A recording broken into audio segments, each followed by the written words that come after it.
not eyewitnesses to the events that they record.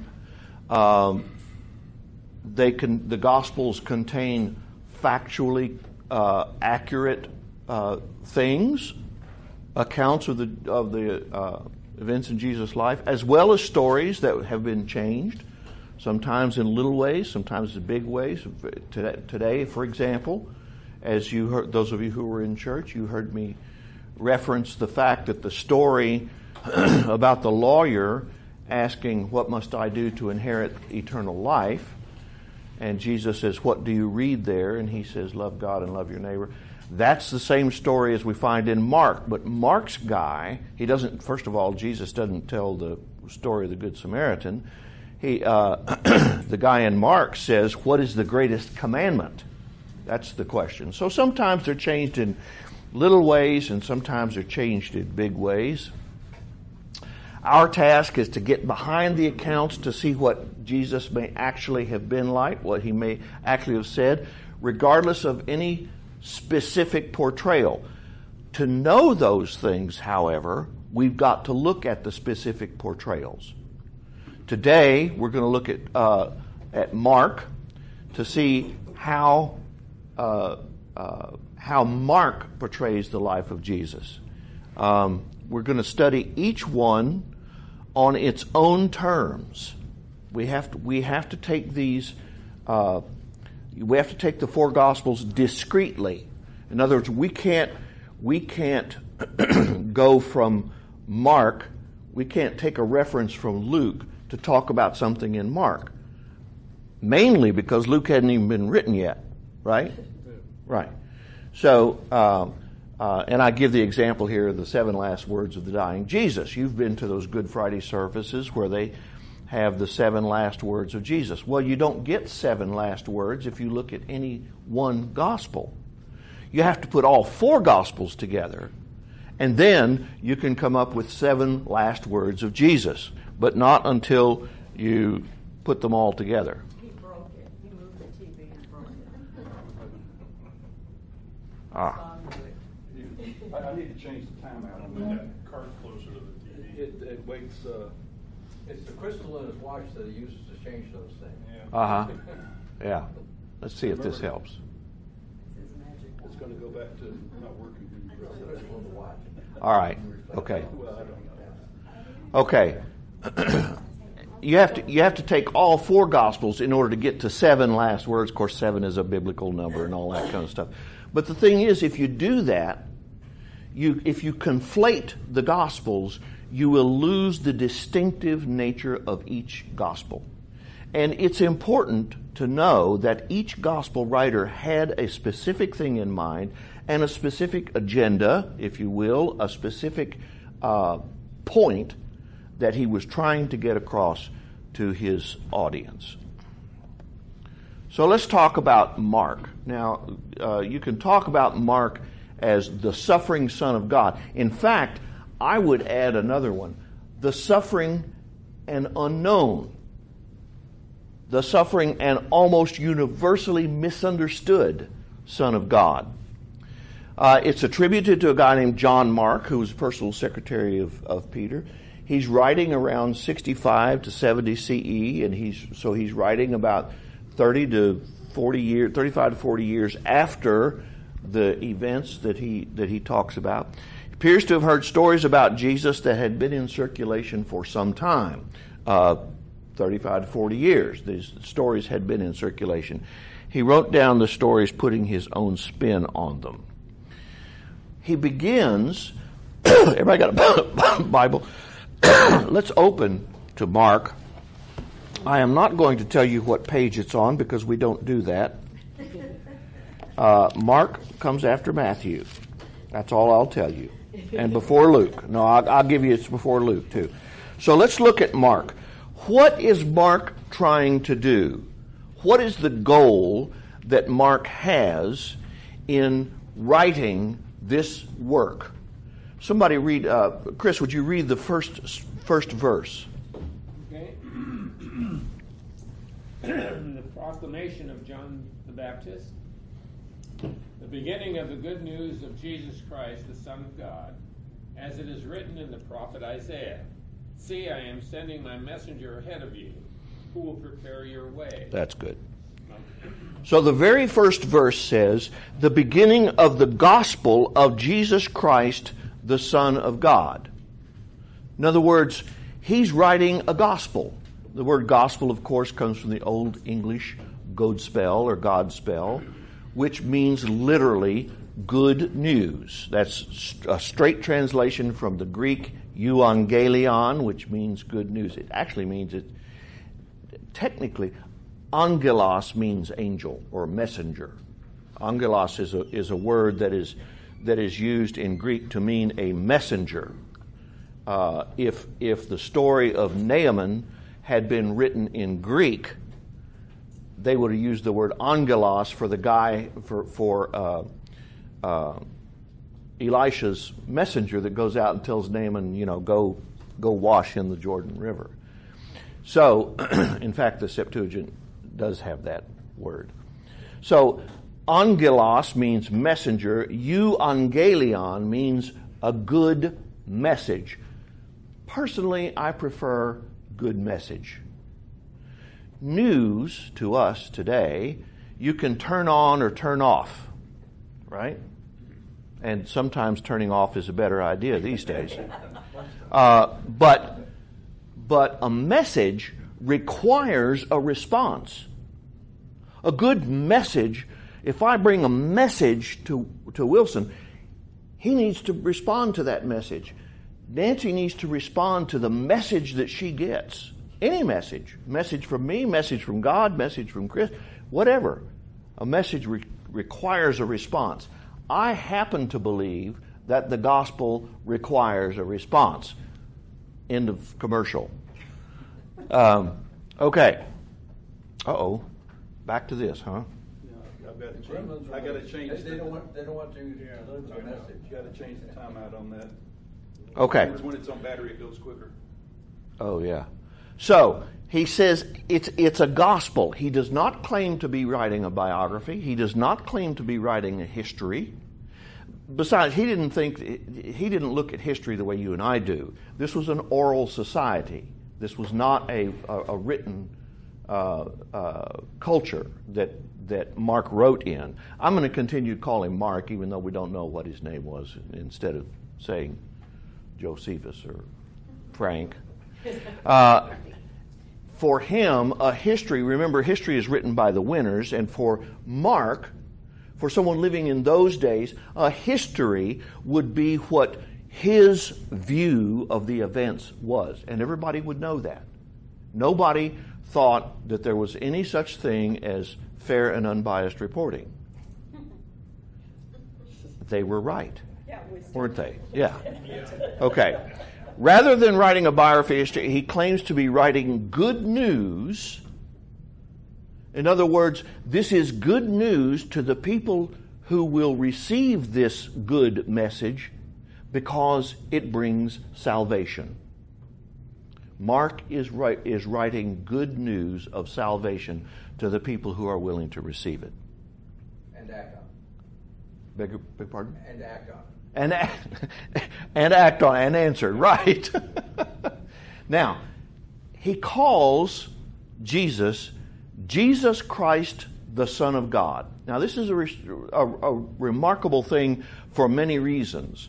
First of all, the word Christ is the same as the word Mashiach in Hebrew. It means the anointed one. It refers to the one that is to be sent by God.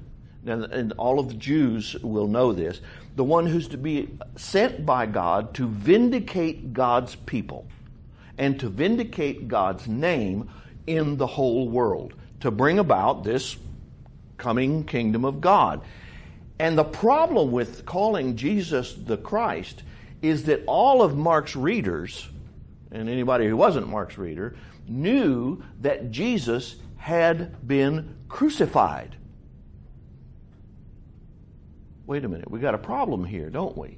If the Messiah is going to be the one to vindicate the Jews, who are they going to vindicate the Jews from? Well, clearly it's going to be the Romans.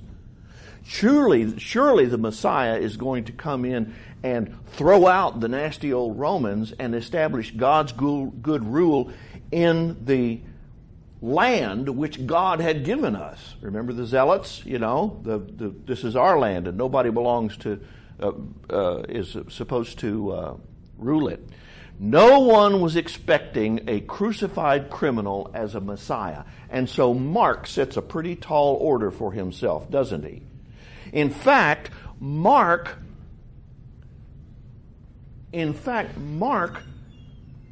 is going to tell us that Jesus is Messiah despite his having been crucified, or actually, Jesus is Messiah because he was crucified. Because he suffered, Jesus is Messiah. Now we're going to get to a little more of that in just a few minutes.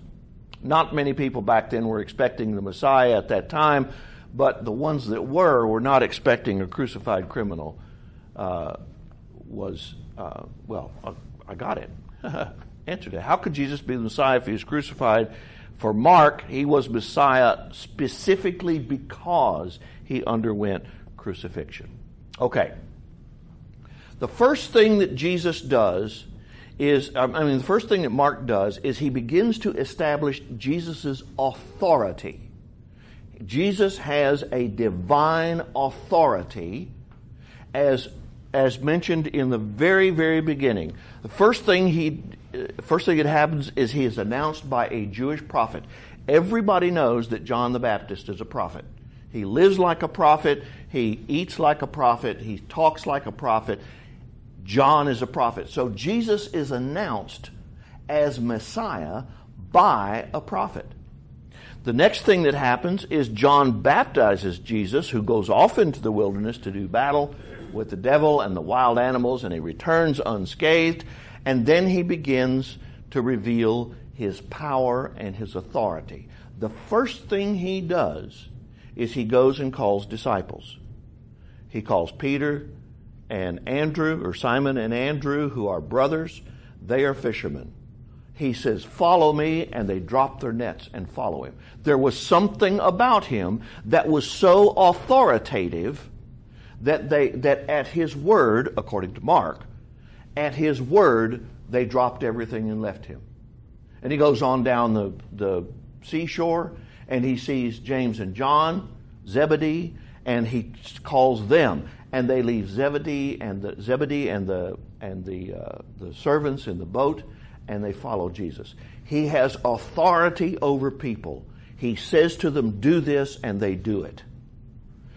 Then he begins to, in the very next story, he begins to teach with authority. Interestingly enough, Jesus was crucified and John was beheaded, so both of the main characters were offed by the Romans. Offed by the Romans. Yes, that's another way you know they're important. So then he goes on to have authority over the demons and illnesses. Look in 21. The man with the unclean spirit is in the synagogue, and they were astounded at his teaching, for he taught as one having authority. Jesus teaches as authority. The scribes and the Pharisees teach referring to Scripture. Jesus teaches in reference to his own call to the people to faithfulness. And so that comes across to the people as teaching with his own authority. Not only that, the man with the unclean spirit is there in the synagogue, and Jesus casts out the unclean spirit.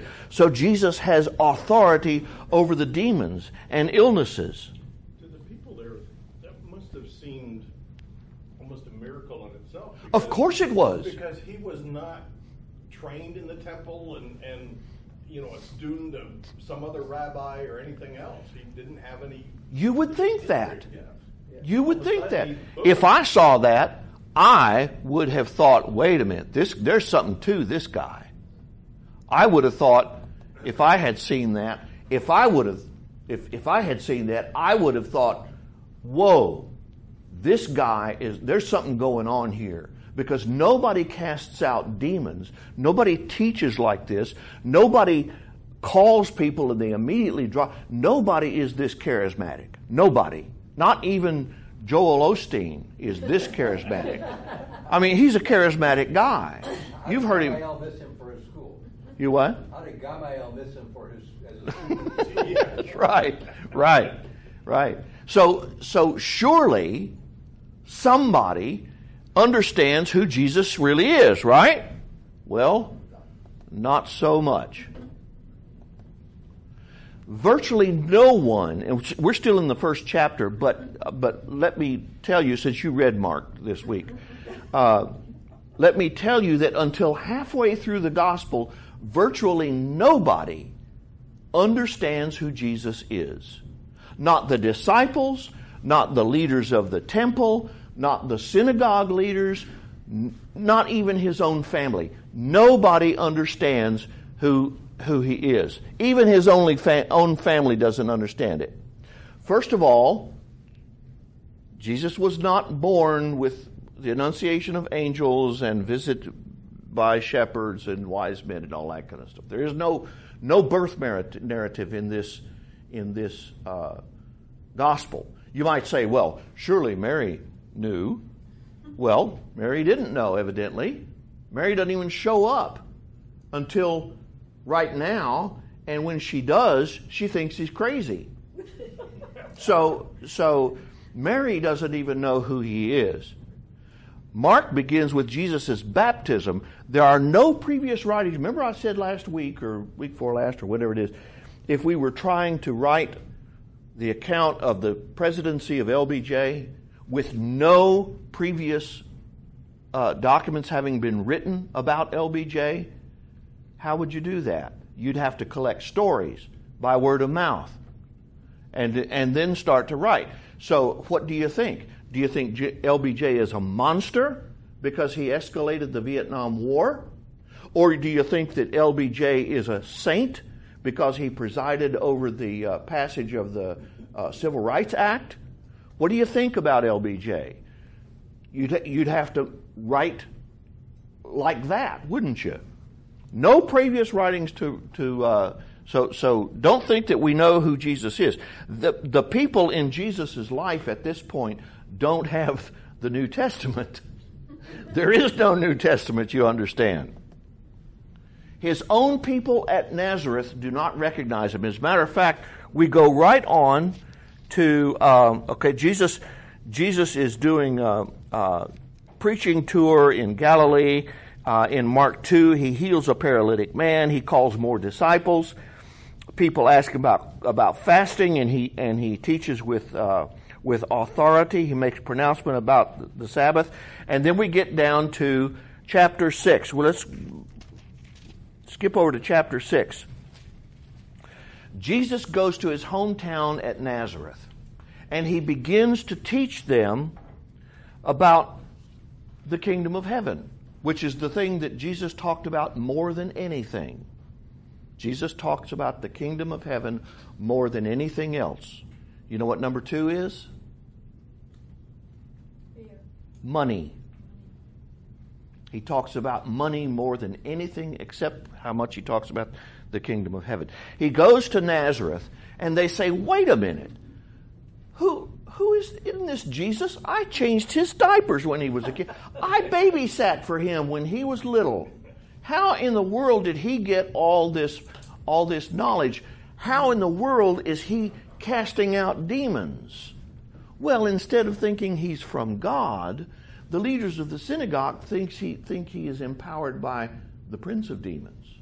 That's where, Jesus says the house divided cannot stand and all that kind of stuff. I thought Abe Lincoln said that.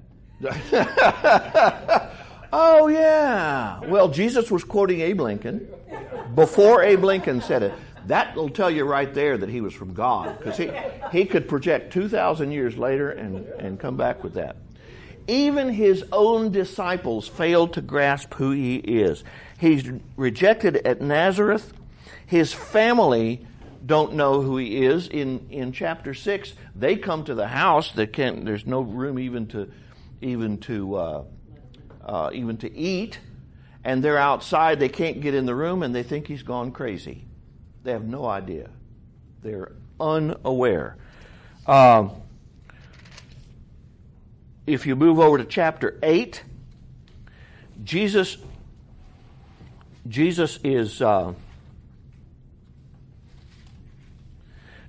has just fed 4,000 people, and in fact, he feeds 5,000 people, and then he feeds 4,000 people, and then look at the chapter 4, verse 14 in chapter 8. The disciples had forgotten to bring any bread, and they had only one loaf with them in the boat. And he cautioned them, saying, "Watch out for the leaven of the Pharisees." Huh? Good advice. You and I understand what that means. The disciples don't have a clue. Oh, well, he's talking about bread. He knows we didn't bring enough bread. We screwed that up. He says, watch out for the leaven of the Pharisees. And they say, well, because we didn't bring any bread. And in verse 17, he says, why are you talking about bread? Don't you perceive or understand? Are your hearts hardened? Do you have eyes and fail to see? Do you have ears and fail to hear? Why are you talking about bread? I just fed 4,000 people with 2 loaves. I can provide bread. What you have to watch out what you have to watch out for is this little yeast. The little yeasty, it's a little bitty thing that you put in it and it leavens the whole loaf. You got to watch out for that stuff that's coming from the scribes and the Pharisees. You have to watch out for that because the scribes and the Pharisees are... Didn't notice hit the space bar. You got to log back in.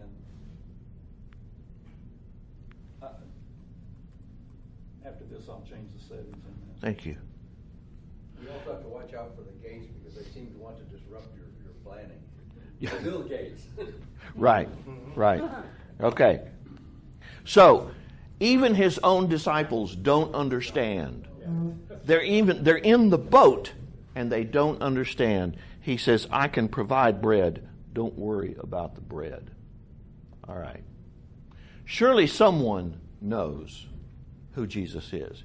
You can count the ones that know who Jesus is on the fingers of one hand.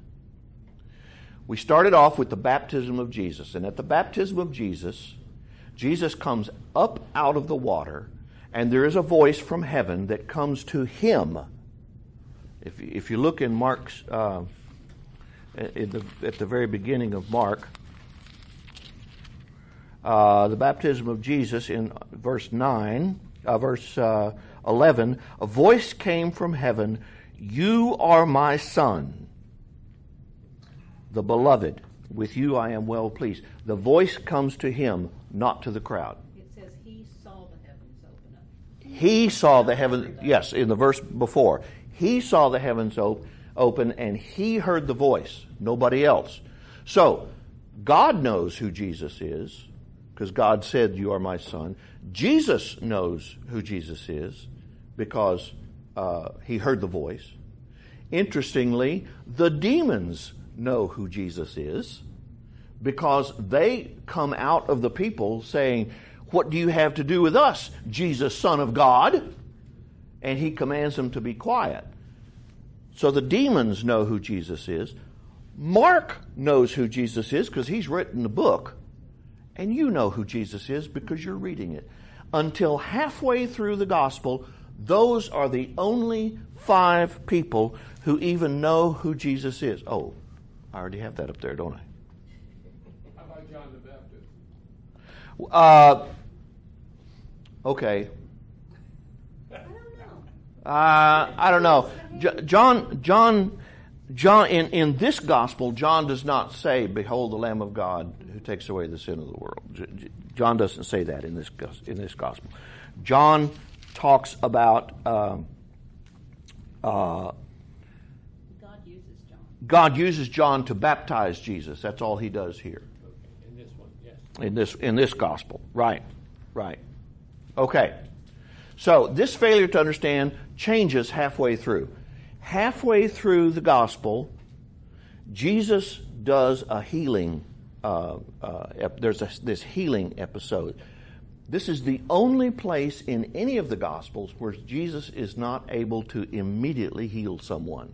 They bring to him a guy who's blind, and he spits on the ground and makes a paste, and he puts it on his eyes, a very common thing back in those days for healers. Puts it on his eyes, and he says, "Now can you see anything?" And the guy says, "Well, I see people, but they look like they're trees walking around." Now, I don't know how a man born blind knows what trees look like, but the point is not that. The point is he sees sort of. And then Jesus looks at him intently, and then the man can see. Now, he probably bumped into a few trees. That's how he knows. Okay. Thank you, Peter. He's a pearl. He's a peach. He is. See how you could have continued. I could not have gone on without that. That's probably bumped into a few trees. Probably bumped into a few people too. So I take this as Mark's indication that some people will become aware of Jesus in one way before they are fully aware of who Jesus is. Some people, that's the way some people will act. Thank you. People will come to faith gradually. They will have to overcome their preconceptions about the Messiah. Now, the very next thing is Peter's declaration about Jesus. Right there in the 8th chapter, 27. Jesus went on, he says, "Who do you say people I am?" And he says, "You are the Messiah." And then he foretells his death. He says, "The Son of Man must undergo great suffering and be rejected by the elders, the chief priests, and the scribes, and be killed, and on the third day rise again." He must be killed and must rise again. Peter, who has just said, "You are the Christ, the Son of the living God," says, "Wait a minute. No, you cannot be killed. You're the Messiah." Jesus turns around and rebukes Peter and says, "Don't you yet understand?" So Peter is also on this road toward understanding, isn't he? He's got it, but not quite. Finally you're saying, "Yay, Peter gets it. Messiah, Son of God." And then Jesus says, "No, Peter, not hardly." So, Peter starts to get it, but doesn't quite get there. Jesus foretells his death 3 times, and the disciples never get it. You and I get it, because we've read the book before. They never get it. After he does that, they're walking down the road and say, "Hey, who's the greatest in the kingdom of heaven? Who's going to sit closest to Jesus' throne in the kingdom?" And all this kind of thing. They don't understand that he is not going to overthrow the Romans. He is going to be crushed by the Romans. And that crushing is what makes him Messiah. That crushing of the sinless one, as foretold in Isaiah, that crushing of the sinless one is what makes him Messiah. But even then the disciples don't understand. Okay. Now, Mark's gospel has sometimes been referred to as a passion narrative with a long introduction. So after 10 chapters of 16 chapters, we go to Jerusalem. Jesus spends a week in Jerusalem. We know why Jesus is in Jerusalem. Jesus is there. This is the last week of Jesus' life. He spends a week in Jerusalem teaching in the temple. At the end of that week, Jesus eats a Passover meal with his disciples. He's betrayed by Judas. He is arrested by the temple police. He is betrayed by Peter, or he is denied by Peter. I have betrayed, it should be denied. He's denied by Peter. He's put on trial by the Jewish leaders, and he's brought to Pilate, who condemns him to be crucified. Da-da-da-dun. Now comes the climax of Mark's gospel. This is the point to which Mark has been driving all this time. The crucifixion of Jesus is the sign of Jesus' messiahship for Mark. Up to this point, nobody recognizes who Jesus is, not even his disciples. Nobody in the religious establishment understands. Nobody. And even at the end, Jesus seems not to be quite so sure. Because he prays 3 times in the garden not to have to go through this. He knows what's coming. It's not hard to figure out. I mean, you don't have to be the Messiah to realize that when you go up against the religious authorities and they go to Pilate and they're in cahoots with the Romans, you don't have to be a Einstein to figure that out. He prays 3 times that he won't have to be crucified, as if the Messiah can escape this kind of death. He goes through the whole ordeal without speaking, as if he's in shock. He's not really sure this is going to work. If you read, have that in mind when you read these last, the last 3 chapters, I guess, when Jesus is before the council and before Pilate. When he's silent, he is in shock. He's thinking probably, I would be thinking, surely God is going to swoop down and save me from this.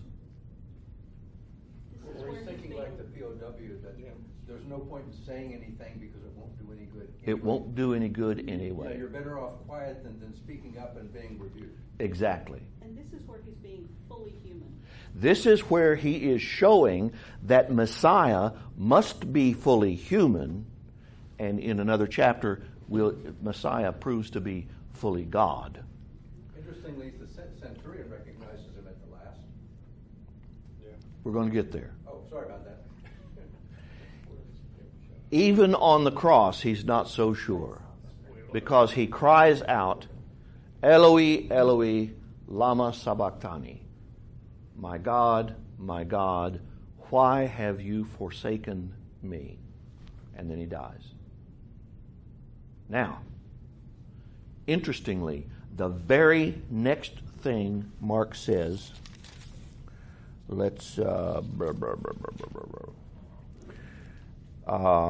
at 3 o'clock on chapter 15, verse 34. At 3 o'clock, Jesus cried out with a loud voice, Eloi, Eloi, lema sabachthani, which means, my God, why have you forsaken me? Elijah will come and take you, blah, blah, blah. Jesus gave a loud cry and breathed his last. The very next verse says that 2 things happened that prove who Jesus really was.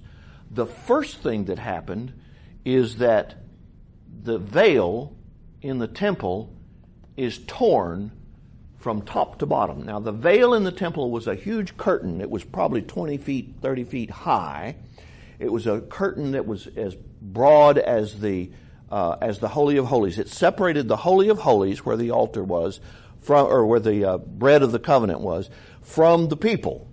And only one person could enter the Holy of Holies, and that was the high priest.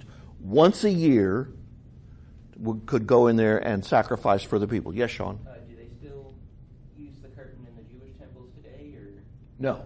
No. Well, there's no temple today. It was destroyed in 70. And now on that site is the Dome of the Rock. Right. I think he was asking if in the Jewish temples in general. It's a mosque. There are no Jewish temples. There are synagogues, but they don't have curtains. Synagogues never did, because they don't have a Holy of Holies. So the veil of the temple is torn in 2. Now this is the veil that separated the people from where God sat. The top of the Ark of the Covenant was called the mercy seat. That's where God sat down. The Holy of Holies was separated from the people. The veil of the temple, the curtain between the people and God, was torn completely in 2. Now, God is not separated from the people because of Jesus' death. Now we get it. And the second thing that happens is finally someone recognizes who Jesus is. And it's not his disciples. It's not the leaders of the synagogue. It's not his family. It's the pagan Roman soldier who has just crucified him. And he sees this man die. You can see this is a cross between Calvary and the temple. You can see. He sees this 30-foot curtain torn in half.